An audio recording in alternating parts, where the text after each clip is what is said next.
পুরস্কার প্রাপ্ত নায়ক শাকিব খান গত এক দশকে যার বাংলা সিনেমায় একচ্ছত্র পদচারণা। সম্প্রতি ঢালিউডের গুণী নির্মাতা F I Manik story of Shakib Khan নামক একটি চলচ্চিত্র নির্মাণের ঘোষণা দিয়েছেন। আরও একজন গুণী নির্মাতা শাকিবকে নিয়ে অপমানজনক কথা বলেছেন। এসব নিয়ে বেজায় চটেছেন সুপারস্টার নায়ক শাকিব খান। গত নভেম্বর থেকে যুক্তরাষ্ট্রে অবস্থান করা এই নায়ক বলেন, এক সিনিয়র নির্মাতা ঘোষণা দিয়েছেন আমার বায়োপিক নির্মাণ করবেন, অথচ এ বিষয়ে আমি কিছুই জানি না। কারো বায়োপিক নির্মাণ করতে গেলে তার অনুমতি নিতে হয়। তিনি কি আমার অনুমতি নিয়েছেন? এটি দেশের মানুষের কাছে আমার ইমেজ নষ্ট করার ষড়যন্ত্র নয় কি? এ ধরনের ষড়যন্ত্র আর মেনে নেওয়া যায় না।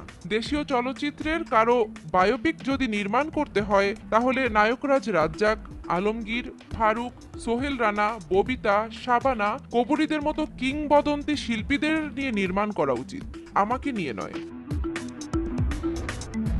তিনি আরো বলেন, আমি উদ্বেগের সঙ্গে লক্ষ্য করছি বেশ কিছুদিন ধরে আমার দেশে না থাকার সুযোগে চলচ্চিত্র জগতে কেউ কেউ আমাকে নিয়ে অনাকাঙ্ক্ষিতভাবে মিডিয়ায় বিভ্রান্তিমূলক কথাবার্তা ছড়াচ্ছেন। আমি এ ব্যাপারে সতর্ক করে দিয়ে বলতে চাই, যারা আমাকে নিয়ে ষড়যন্ত্রের জাল বিছাতে চাইবে তাদের বিরুদ্ধে আমি ব্যবস্থা নেব।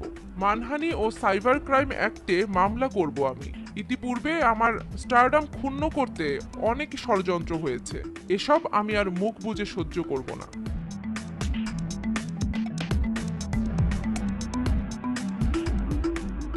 জান্নাতুল দোলনা, সময় সংবাদ।